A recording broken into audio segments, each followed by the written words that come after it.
बिस्मिल्लाहिर्रहमानिर्रहीम। अस्सलामुअलैकुम दोस्तों, नई वीडियो में खुशामदीद। दोस्तों, सेठ आबद पाकिस्तान की एक पुरस्कार और इंतहाई ताकतवर शख्सियत जिन्हें मोहसिन पाकिस्तान भी कहा जाता है।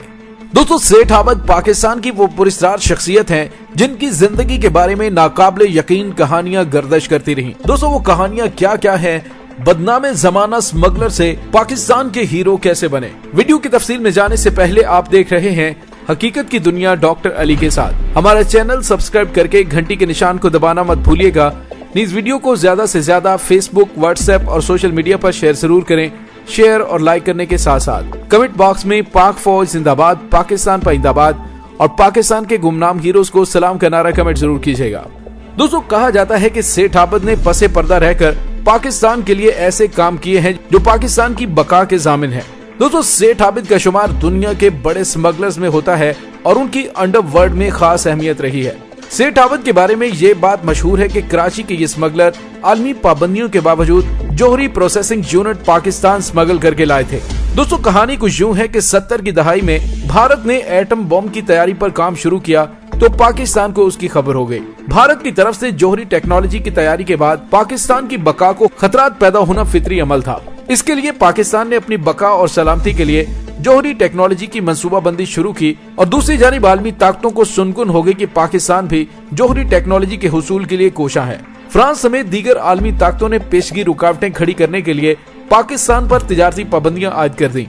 ऐसी सूरत हाल में पाकिस्तान के बड़ों ने सर जोड़ लिए और फैसला ये किया कि ये काम तो हर सूरत करना ही है। अब इसकी तकमील के लिए जौहरी प्रोसेसिंग यूनिट का पाकिस्तान आना एक बड़ा सवालिया निशान था जिसका हल तलाश कर लिया गया। दोस्तों, वैसे तो फिल्म्स में अक्सर आपने देखा होगा कि बड़े बड़े कामों के लिए किसी भी हीरो को तलाश किया जाता है और वो चुटकी बजाते ही काम अंजाम दे देता है। दोस्तों, ऐसा ही एक किरदार पाकिस्तान में मौजूद था, बस उकाब जैसी नजर चाहिए थी। ऐसे में दिफाई हलकों ने भुट्टो साहब को मशवरा दिया कि पाबंदियों के बाद एक ही शख्स मुल्क में है जो जौहरी प्रोसेसिंग यूनिट ला सकता है और वो शख्स है सेठ आबद, जिसे दुनिया अंडरवर्ल्ड के एक बड़े स्मगलर के तौर पर जानती है।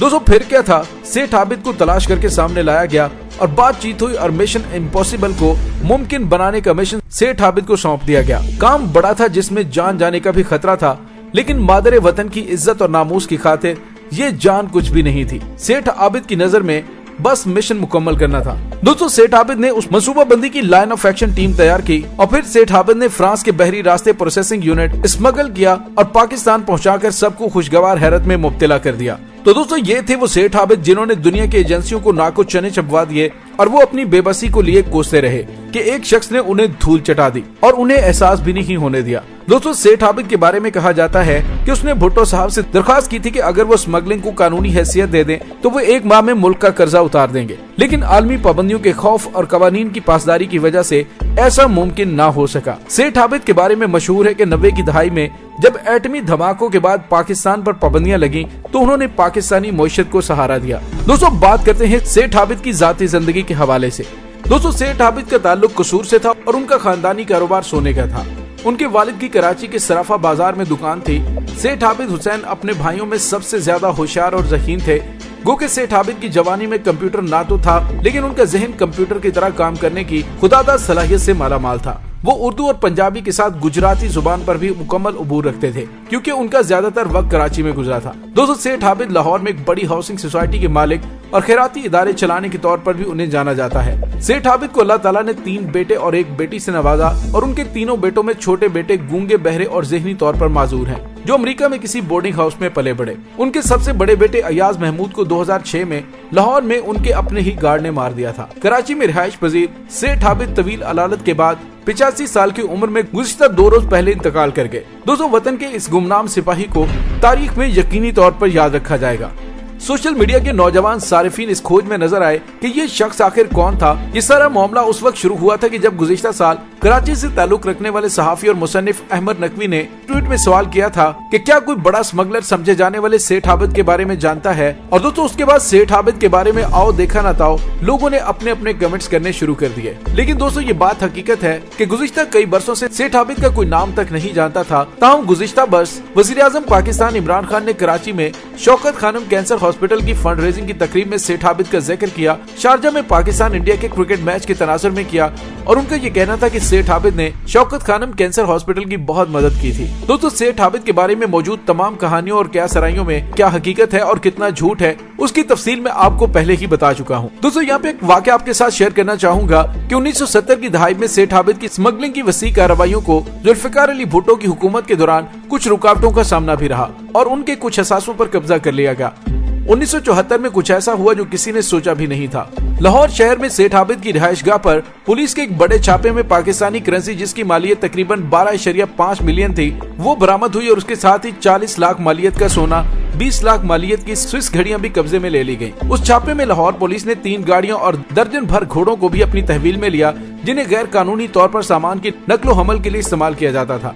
अखबारात ने उस खबर की सुर्खी कुछ इस तरह से लगाई कि पाकिस्तान की तारीख का स्मगलिंग का सबसे बड़ा केस और पाकिस्तान के गोल्ड किंग सेठ आबिद पर आलमी सतह पर स्मगलिंग की कार्रवाइयों में मुलविस होने का इल्जाम।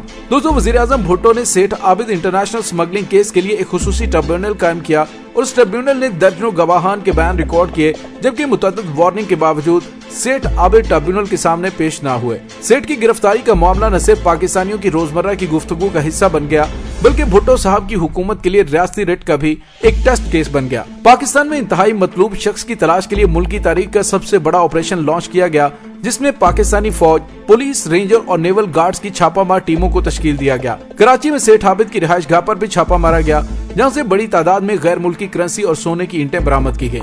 1977 में जब कराची कोस्टल गार्ड को ये इत्तला मिली कि सेठ आबिद नॉर्थ नाज़िमाबाद में अपनी गर्लफ्रेंड को मिलने आ रहे हैं तो वहाँ भी छापा मारा गया, लेकिन उससे पहले ही सेठ आबिद वहाँ से फरार हो गए। सितंबर 1977 में सेठ आबिद ने अपनी मर्जी से ज़िया की फौजी हुकूमत के सामने रजाकाराना तौर पर हथियार डाल दिया और अपने जब्त असासों की वापसी के लिए बातचीत की। उस साल दिसंबर में फौजी हुकूमत की प्रेस ने बताया कि सेठ आबिद ने लेफ्टिनेंट जनरल जहांजेब अरबाब को Jinnah post graduate medical centre hospital की तामीराती मंसूबे, अब्बास शहीद अस्पताल के बर्न वार्ड के लिए 15,10,000 रुपए की बड़ी इमदाद दी है। दोस्तों, ये मैं बात कर रहा हूँ 1977 की।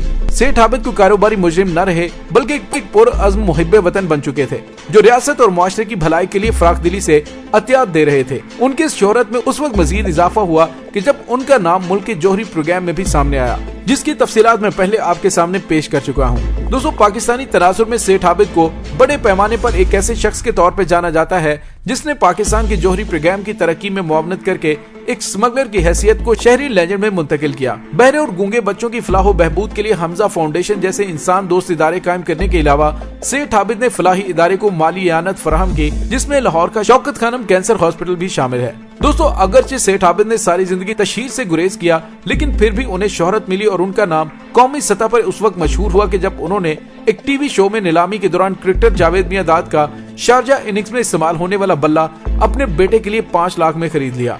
बाद की जिंदगी में अखबारों की सुर्खियां उसकी मुजरिमाना कार्रवाइयों पर नहीं बनी बल्कि लाहौर में उनकी जेरे मलकियत एयरलाइन हाउसिंग सोसाइटी में उनके बेटे सेठ हाफिज अयाज अहमद के कत्ल के बायस वो फिर से अखबारात की जीनत बने। दोस्तों, स्मगलिंग की दुनिया में उनके कारनामों के बारे में बहुत सारी कहानियां मौजूद हैं। अखबारात उनके बारे में मशहूर बयान और यहाँ तक कि सोशल मीडिया आज भी सेठ आबिद को रोमानवी बनाकर पेश करता है और उनके फरार और ग्लैमर से भरी जिंदगी पर बात की जाती है। जब अखबारात ने उन्हें बदनामे जमाना पाकिस्तानी सोने के बादशाह स्मगलर की हैसियत से पेश किया तो सेठ आबिद ने उनके खिलाफ एहतजाज किया और अपने आप को ऐसे लोगों में से एक शख्स के तौर पर पेश किया जिसने सोने को आम लोगों की रसाई तक पहुंचाया। सरहदी कामों के बारे में दुनिया के सामने अपने विजन को वाजे करते हुए सेठ आबिद ने लाहौर के एक अखबार के एडिटर को बताया कि मुझे सोने का बदनाम स्मगलर क्यों कहा जाता है। मैं अपनी बहनों और बेटियों की शादियों के लिए सस्ता सोना फराहम कर रहा हूँ। मैं मुआशरे और रियासत के लिए उम्दा खिदमात सरंजाम दे रहा हूँ। किसी भी तारीफ और पहचान की बजाय मैं बदनाम हो चुका हूँ। दोस्तों, सेठ आबिद अब दुनिया में नहीं रहे लेकिन उनकी शख्सियत आने वाले दिनों में पाकिस्तान के कौमी हीरो के तौर पर याद रखी जाएगी कि जिन्होंने पाकिस्तान के खिलाफ पाबंदियों के बावजूद एटमी प्रोसेसिंग के लिए खुसूसी मशीनें पाकिस्तान पहुंचाई थी। दोस्तों, इस दुआ के साथ डॉक्टर अली को इजाजत दीजिए कि अल्लाह ताला सेठ आबिद को गरीक़े रहमत में जगह अता फरमाए और जितने भी पाकिस्तान के एटमी प्रोग्राम और दीगर खिदमात के लिए गुमनाम राहों में मारे जाने वाले गुमनाम हीरोज हैं उनको पूरी कौम की जानिब से सैल्यूट पेश करते हैं। इंशाल्लाह बहुत जल्द मिलते हैं एक नई वीडियो में। तब तक के लिए अपना बहुत सारा ख्याल रखिएगा। पाक फौज जिंदाबाद, पाकिस्तान पाइंदाबाद, पाकिस्तान के गुमनाम हीरोज को सलाम। अल्लाह वारिस।